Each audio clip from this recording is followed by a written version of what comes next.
हे ईश्वरा, परमेश्वरा, मला माझा मृत्यू माझ्या डोळ्यांसमोर दिसत आहे, पण दुःख मला त्या मुलांचं वाटतंय. मृत्यू हा त्यांच्याही नशिबात यावा, तोही त्यांच्या इतक्या तरुण वयात. त्या निष्पाप मुलांचा यात काय दोष?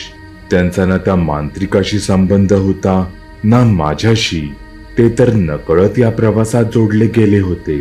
हे युद्ध, ही लढाई माझी आणि मांत्रिकाची होती, आमच्या दोघांच्या स्वाभिमानाची, अस्तित्वाची. मला हे समजायला उशीर झाला की आमच्या दिशेने येणारं समुद्री रूपी संकट हे मांत्रिकाचंच आहे. मला हे आधीच कळायला हवं होतं आणि त्याला तिथेच रोखायलाही हवं होतं. मला जाणवते त्याची शक्ती. तो इतका शक्तिशाली तर याआधी कधीच नव्हता. तो समुद्रा एवढं प्रचंड सैन्य जागृत करत आहे. त्याच्या दिवसागणिक वाढणाऱ्या शक्तीपुढे मी आज स्वतःला पहिल्यांदाच इतका हतबल समजत आहे. पण असं असलं तरी मला माझ्या मृत्यूची भीती अजिबात नाही. मी आजही एकटा त्याच्याशी सामना करेन, पण मला भीती आहे ती माझ्यावरच्या जबाबदारीची. मी या माझ्या क्षीणित शक्तीने कोणाचाही जीव वाचवू शकणार नाही. इतरांचा तर नाहीच, पण मी स्वतःचाही जीव वाचवू शकणार नाही. मग माझ्या या नाममात्र जगण्याला काय अर्थ? हे ईश्वरा, मला माहित आहे तू इथेच माझ्या आसपासच आहेस. मला हेही माहित आहे की तू माझ्या व्यथा ऐकत आहेस, पण मी आता मागे हटणार नाही.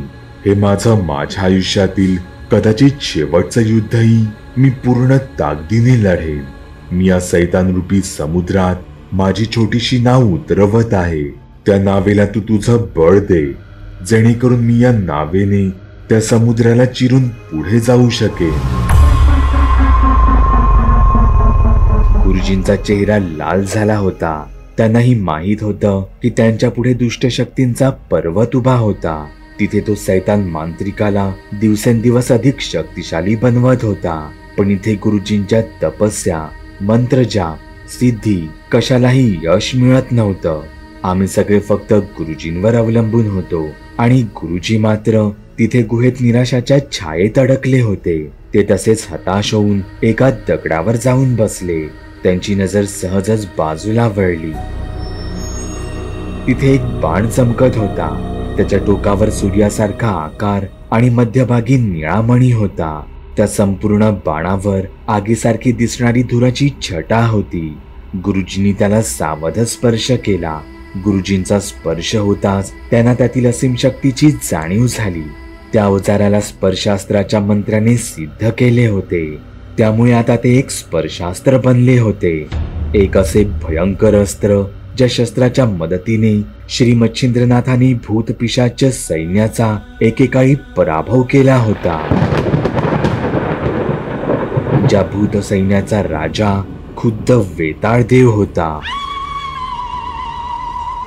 स्पर्शास्त्र मिळताच गुरुजींची ताकद एका क्षणी कित्येक पटीने वाढली होती. पण त्यांना लवकरात लवकर शक्य तितकी अजून काही अस्त्रे सिद्ध करावी लागणार होती. तरच त्यांचा मांत्रिकासारख्या भयान ताकदीपुढे निभाव लागणार होता. चेतन, चेतन तू कुठे आहेस? आम्ही त्या अंधारात वेड्यासारखे चेतनच्या नावाच्या हाका मारत होतो.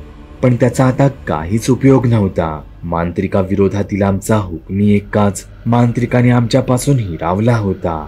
मांत्रिकाने पाठवलेल्या भयानक रॅन्तासीने चेतनला तिच्या सोबत नेऊन कुठेतरी बंदी बनवले होते.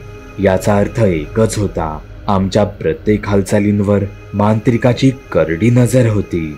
गाठोड्यावाल्या बाबांना याची कल्पना येताच ते आम्हाला म्हणाले, पोरांनो, आपण इथे अंधारात मोकळ्या जंगलात जास्त काळ राहणं चांगलं नाही. आपल्याकडे दोनच पर्याय आहेत. एक तर या जंगलातून कसं तरी बाहेर पडणं, नाहीतर लवकरात लवकर गुरुजींकडे पोहोचणं. इथे जंगलात आपल्या सर्वांच्या जीवाला धोका आहे. चेतनच्या गायब होण्याचं आम्हा सर्वांनाच दुःख होतं, पण त्यावर फक्त शोक करत बसणं आमच्यासाठीच धोक्याचं होतं. गाठोड्यावाले बाबा, आता तुम्हीच सांगा, आपण कोणत्या दिशेला जायचं? गाठोड्यावाल्या बाबांनी दिशेचा अंदाज घेतला आणि त्यांनी गुरुजी ज्या दिशेला गेले होते त्या दिशेला बोट केलं. आम्ही मग त्यांच्याच मार्गावर जायचं ठरवलं. पुढे गाठोड्यावाले बाबा आणि त्यांच्या पाठून आम्ही तिघे मित्र चाललो होतो. त्या गडद अंधारात गाठोड्यावाल्या बाबांचं गाठोडं मात्र एका मंद हिरवट प्रकाशाने चमकत होतं. याला कारणही होतं. धनकुबेराने दिलेला हिरवा मणी गाठोड्यावाल्या बाबांच्या गाठोड्यातच होता. गाठोड्यावाले बाबा, तो मणी मी माझ्याकडे ठेवू का?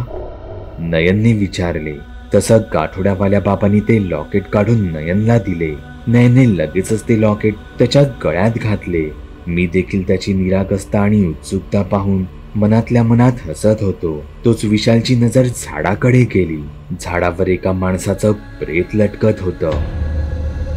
विशालने लगेचच आम्हा सर्वांना सावध केलं. आम्ही सर्वांनी एकत्रच वर पाहिलं. मला ते प्रेत काहीसं ओळखीचं वाटू लागलं. तो कान्हा भुलो होता. एक असं भूत ज्याचा आम्ही आधीही एकदा सामना केला होता. कान्हा भुलो, ज्याने फार वर्षापूर्वी गुरुजींसारख्या शक्तिशाली माणसावरही संमोहन केलं होतं. पण त्या काळी अचानक झालेल्या त्यांच्या जादुई काठीतील धमाक्याने ते भूत कुठे गायब झालं होतं. माझ्या डोळ्यासमोरून हे सगळं चित्र फ्लॅशबॅक सारखं फिरू लागलं. मांत्रिक आमच्या सोबत हा काय खेळ खेळत होता? मी काही बोलणार तोच त्याच्या संमोहनाच्या फेऱ्यात आम्ही चौघेही सापडलो गेलो. आम्ही चौघेही त्या झाडावरच्या प्रेताकडे एकटक पाहू लागलो. आमच्या मदतीला तिथे ना चेतन होता ना गुरुजी. आम्ही स्वतः तर तिथे एखाद्या पुतळ्यासारखेच उभे होतो. तोच ते प्रेत झाडावरून उडी मारून खाली आलं. ते सरळ पुढे चालू लागलं आणि त्याच्या पाठून आम्ही वेड्यासारखे तो नेईल त्या दिशेने जाऊ लागलो. असं म्हटलं जातं की कान्हा भुलो या भूताद्वारे निर्माण केलेलं संमोहन तोडणं हे केवळ अशक्यच असतं. कान्हा भुलो हा माणसांवर संमोहन करतो आणि त्यांना थेट पाताळात घेऊन जातो. कान्हा भुलो बद्दल बंगालमध्ये भरपूर चर्चा आहे. पण कान्हा भुलोची माहिती मात्र अजूनही अधुरीच आहे. कारण कान्हा भुलोचा शिकार बनलेला व्यक्ती, त्याची आपबीती, त्याचा अनुभव सांगायला कधीच परतत नाही. ते प्रेत आम्हाला जंगलात आत घेऊन आलं. आमच्या समोर काही मोठमोठे खडक दिसत होते. तिथेच एक भला मोठा खड्डा पडलेला होता. ते प्रेत सरळ त्या खड्ड्यामध्ये उतरले. आम्ही न राहून त्या दिशेला आकर्षिले जात होतो. तोच आमच्या कानांवर एक आवाज आला. कौन है वहां? वही रुको वरना मुझे गोली चलानी पडेगी. आवाजासोबतच आमच्यावर मोठा प्रकाशझोत पडत होता. जणू एखाद्या वाहनाची ती एक हेडलाईटच असावी. आमच्या कानांवर त्या आवाजासोबत खरंच एका वाहनाच्या इंजिनाचा आवाज पडत होता. पण आम्ही मात्र इच्छा असूनही काहीच करू शकत नव्हतो. आमच्या समोर ते भुयार होतं. ते भुयार आम्हाला स्वतःकडे बोलावत होतं. आमच्या पाठून पुन्हा एकदा आवाज आला. तुम जो कोई हो वही रुको नहीं तो मुझे गोली चलानी पडेगी. त्याने आम्हाला एक दोनदा अजून वॉर्निंग दिली आणि माझ्या कानांवर पिस्तुलीच्या गोळीचा एक जोरदार आवाज झाला.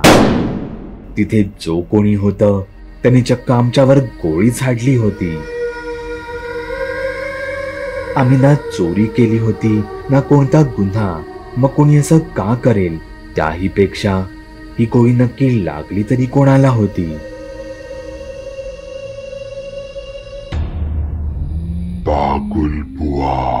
चॅनलवर अपलोड केलेल्या नवीन व्हिडिओची नोटिफिकेशन मिळवण्यासाठी चॅनल सबस्क्राईब करायला विसरू नका. व्हिडिओ आवडला तर आमच्या मेहनतीचा मोबदला म्हणून तो लाईक करून मित्रांसोबत जरूर शेअर करा.